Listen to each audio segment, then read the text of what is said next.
Hey, I'm back. Been a few days. Just wanted to come back, elaborate. I'm in my car if it's echo. Just wanted to just give some background about the journey to my wellness and shed some light on why I had to move to another state. In my first video, I told you all a little bit about me being diagnosed with several things that were incorrect. And in fact, I have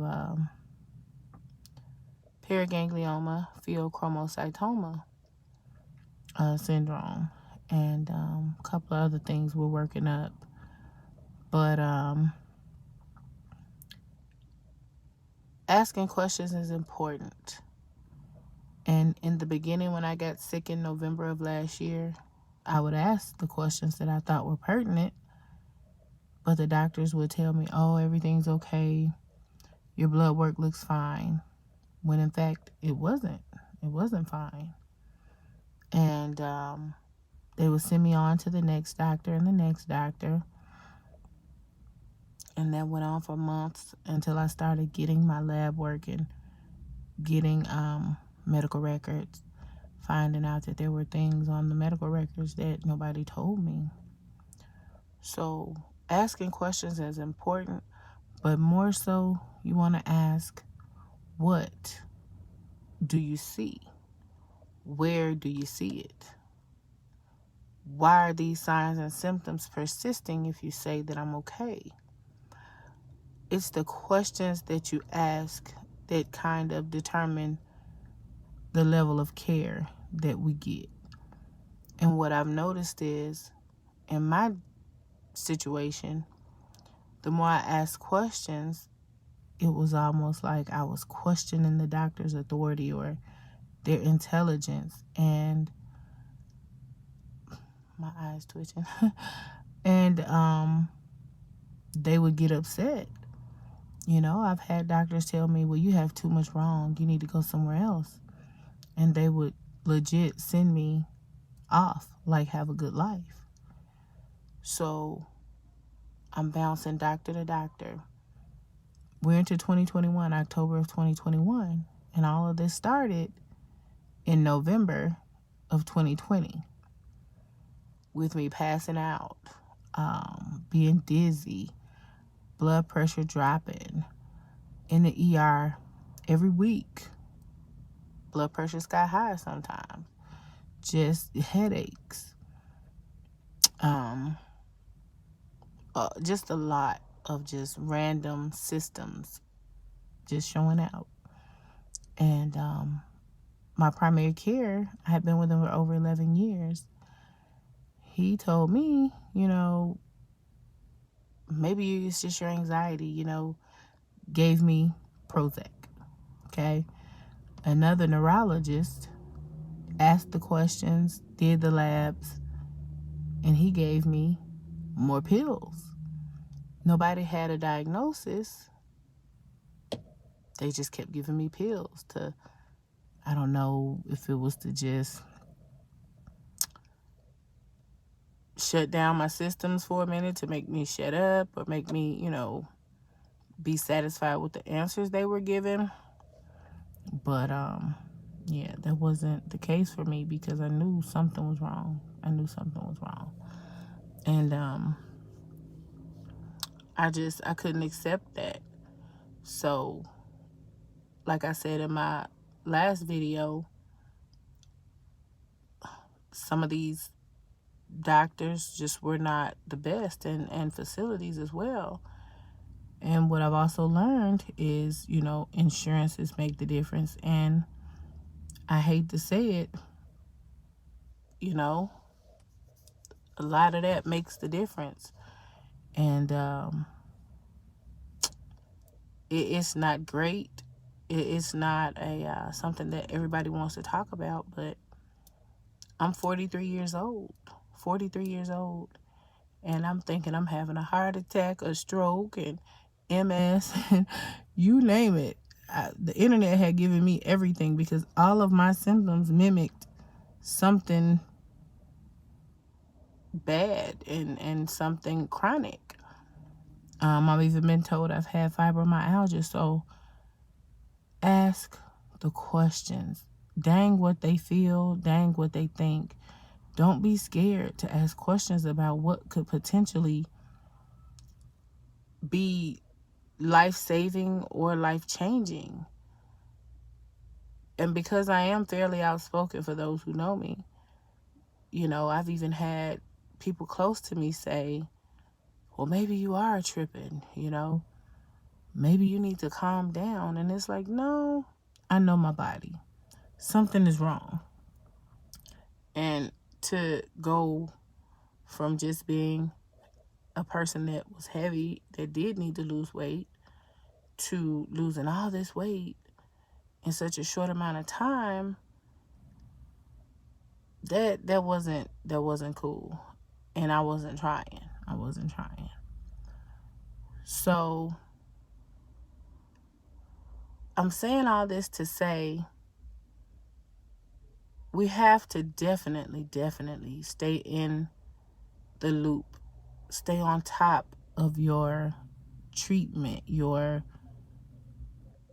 diagnosis, anything that a provider is trying to tell you that you have. I'm not saying to be mean or try to be confrontational, but what I am saying is, if you don't ask the questions, how will you know? Who is supposed to tell you and guide you and help you? Your physician. You know, I found myself having to call the pharmacist to ask certain questions. And they would say to me, wow, your doctor didn't explain this, your, provider. And when I would leave messages for certain doctors, the nurses were just rude. They would hang up on me. And it was almost like I've been told that there's a certain thing called a flag or a blackball, I guess, in the medical system. They'll put stuff in your charts. Allegedly, I don't know. But I've been told by people that I know in the healthcare system that when they deem you a bad patient or someone that's coming in for medicine or something, that stuff follows you. I don't go to these hospitals asking for pain meds or anything. I got enough medicine. Enough. Okay? So, again, why not? Why can't I ask questions? To the point where I need to understand what's going on with me and what's happening. And if the doctor doesn't know, they should just say, hey, let's send you somewhere else to where you can get the help you need. This journey has been a wild goose chase. If I can help two somebodies, I know it sounds cliche, but if anybody gets anything out of this, it is ask questions. Keep up with your medical records. Ask for those printouts of those labs. Because something that you're told may not be what's going on. And a lot of what I have going on is because I was swept under the rug. And it went on for months. In end of November. So yeah, I'm coming up on 12 months of all of these misdiagnoses. And in the last 90 days, I've gotten true and real answers just by leaving Tennessee and seeking help elsewhere. And it sucks. Well, the good thing is my daughter loves it here. And juggling, being a mommy, trying to care for yourself, appointment after appointment, it's hard. It's hard. And the thing is, support systems are necessary when you're dealing with autoimmune diseases, chronic illnesses, just anything that will have you to the point where you don't have great days every day. But again, just to backtrack, my journey started November of 2020. Living in Memphis, own place, living life, just trying to Steer clear of corona. And lo and behold, I handled up on God knows what. But I'm grateful that I had the notion, maybe. I just knew it was something wrong. And I was not going to let it go. And I was not going to be satisfied until I found out what was wrong. And I got out of there. I did. And I'm so grateful that I did. But sometimes when these things happen and you have to make those hard decisions, the sacrifice. So with the housing market being what it is, looking for places to stay, like there's so many cards stacked against me that instead of saying I'm throwing in the towel, honey, I'm just going to build a teepee with those cards or whatever some type of shelter, whatever you want to call it. You got to use those cards and use them positively. And that's what I've learned from all this. Everybody's not going to support you. Everybody's not going to believe you. Everybody's not going to love on you and treat you the way you feel like you should be treated. But you got to treat yourself. You got to take care of yourself. And it's hard. It's easier said than done. I've been pushing through since November of last year. Minimal support. Doctors that were not doctoring. To now getting the care that I need. The specialists that I need. It's not been perfect, but it has definitely been a step in the right direction for me. I'm super blessed, super grateful for everyone that has helped me along the way. It's just so much that has happened. I'll come back on and just share some of those things that happened, but I guess I don't want to give you too much too fast. But definitely symptoms, anything that doesn't feel right, aching, back pain, soreness, chest pains, headaches, anything out of the norm that you're not used to feeling. Check it out. Check it out. So many young people are having stuff happening, and it's ridiculous. And I'm 43. On top of that, I'm a heavier person. I told you all I went from 350 to 250. So I do need to come down more. But right now, what is affecting me is the PCC, the PGL, the syndrome that I explained to you all about. And the different levels in your blood and the different systems that it affects, because until they find what type of tumor, it could just be a tumor that's pissing everything off, and once they find it, I can get to the road of recovery. But I've also had some blood work that was not right, that had spike protein, and so there is a lot of cancer that runs in my family, so I was super concerned with that. And I had a couple of scares with hematuria. 43. Okay, I feel like I'm 100, but I'm grateful to be pushing through. I'm grateful that my children are healthy. I'm grateful for the family and friends that have supported me. I'm even grateful for the ones that didn't, because it's shown me that no matter what,